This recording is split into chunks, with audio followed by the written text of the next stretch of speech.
Hey everyone, hope you're doing well. Today I want to go over my latest piece in my entropy collection, Tears. I'm going to break this down piece by piece to hopefully give you an understanding of my thought process when creating 3D digital art. So let's get into it.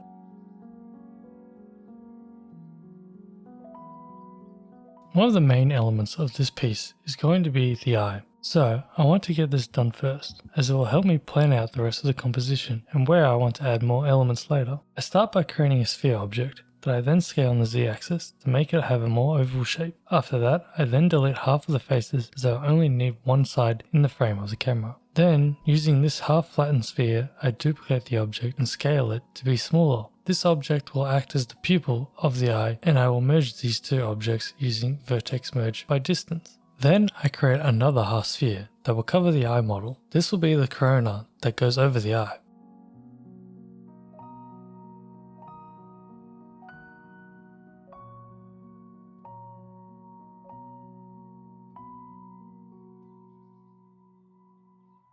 With the eye now modeled, I can move on to getting it textured. Now, to be fair, I do this in a pretty bootleg way, but it saves me some time and it looks fine, so it doesn't bother me too much.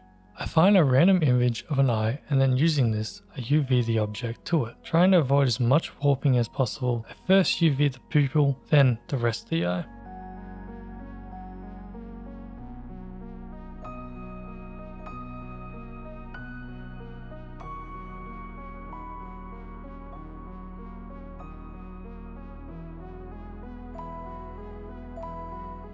After UVing the eye, I add a subdivision modifier to both eye models to smooth them out.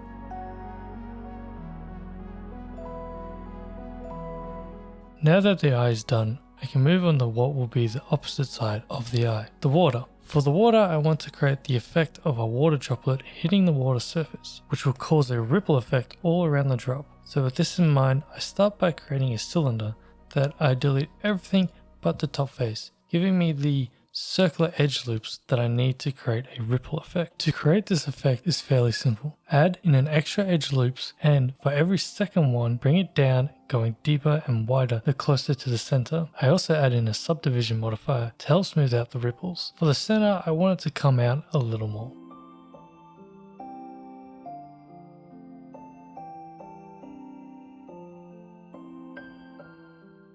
Creating water droplets can seem fairly simple, but getting them to look good can be a bit tricky. For this piece, I plan to have a few water drops that are equal distance from one another and symmetrical up and down. After placing and scaling the spheres to my liking, I move on to making the bottom sphere into the water drop that I will then duplicate to replace the top drop. Creating this water droplet took some trial and error, as for the longest time I just kept not liking it. So I went and looked at more reference photos of water droplets and then decided to try a different look for the drop. Finally, I had something that I thought looked good, and so I replaced the top droplet with it. However, I needed to make some adjustments to the top droplet as I needed to fit around the eye, not through it.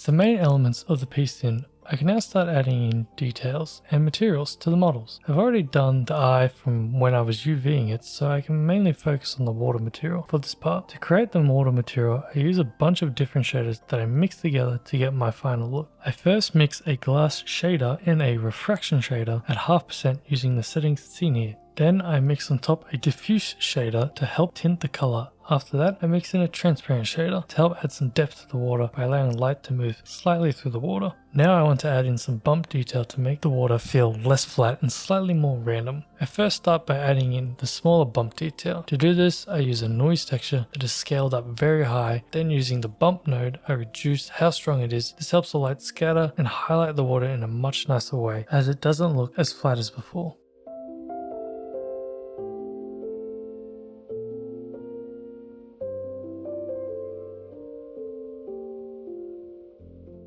Finally, I'll add in the bigger bump detail, which I'll do through the modifiers and not shaders. I do this by using the displace modifier and then adding in a cloud texture. After messing with the values a bit, I can get a nice little effect that helps add some variation to each of the water drops.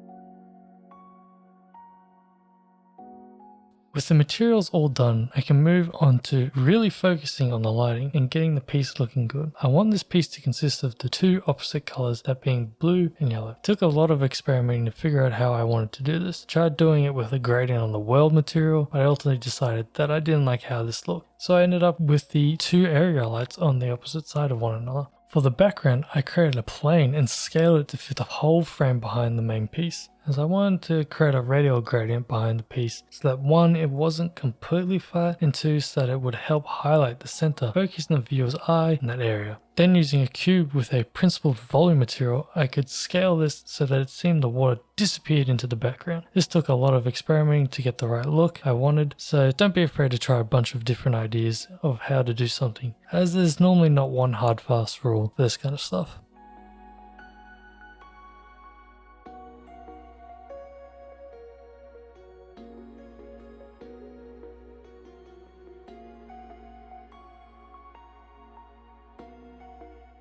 There are now just a few things left I need to adjust or add to make this piece all come together for the post work. Firstly, I need to adjust the water material on the eye so that the eye can be seen. I duplicate the water material for just the eye so that it doesn't affect the other water object. Then in this material, I just increase how high the transparency is. After that, I want to add some sort of interesting element to the center of the piece to add more visual interest. I start by adding a torus object that I'll use as a ring. I scale and rotate around the center water droplet. While doing this, I get the idea of making it look kind of like an atom. So I duplicate the ring and rotate it, making sure not to cover up the water droplet. I then create a material for these rings and make the material have a full metallic, as I like how the rings get coloring from the two light sources. I'm liking the rings, however they feel very ordinary to me, so I cut up some random spots of the rings to add some separation. I find this makes the rings slightly more interesting. With the rings looking good, I want to add in some small glowing particles throughout the scene to fill out some of the empty areas in the scene. Doing this is fairly simple. I created a cube object that fills the scene. This object will act as the particle emitter. I add the particle emitter by going to the particle tab. All that's left to do is set the render as to object and then create an object that the particle emitter will use. After that, I then adjust the scale and amount that is spawned until I find something I think looks good in the frame. Finally, I'll add an emission material to the particles to give them a little glow effect and create a light at the center of the scene to help highlight the rings and the water drops.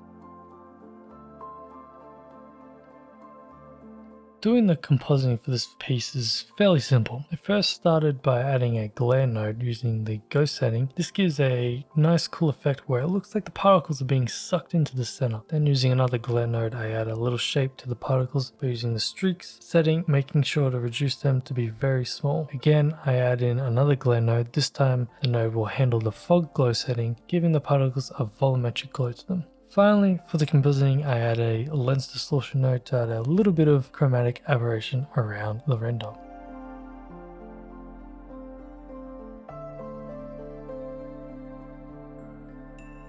With the compositing done of the render, I can now move on to doing the final post-work in Photoshop. You could use other software to do this part, but I'm just familiar with Photoshop, so that's what I will go with. The first thing I do is add in a curves adjustment layer to darken the darks and brighten the bright areas, giving more contrast overall. Next, I add a vibrance layer to add more saturation. Then I create a black and white image that I can use later for different effects. I want to start playing with the color lookups to see if I can get a mix of colors that look visually interesting. My goal in this is to try and keep the colors while adding in some saturation and depth. After a while, I come up with a mix that I think makes the piece pop and feel less flat than it did before. I'm not liking the glow from the particles as they feel a bit weak to me, so to make them stronger, create a duplicate image of all the layers combined. Then using this image in the levels, I increase the dark value, brightening the image. I then add a mask this layer that I can then paint in where this brightened image will appear, adding a nice glow effect around all the particles. I also reduce the opacity of this layer a little so that it fits in better with the rest of the image.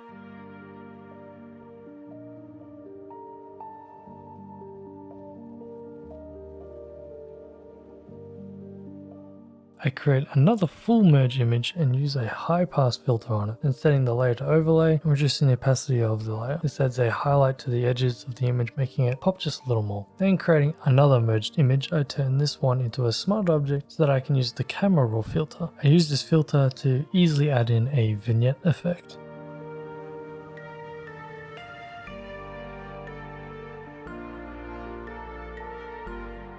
Finally, using the black and white image I created before, I used the halftone filter with a radius of 4 and all the channels set to 45. Then I set the layer to darken as I only want the dark circles, and reduce the opacity by a lot. After that, I duplicate this layer and increase its opacity, but I then use the eraser with a soft brush to erase the halftone effect from the center area, making the halftone get stronger as it goes out to the edges. And with that, we have the final render.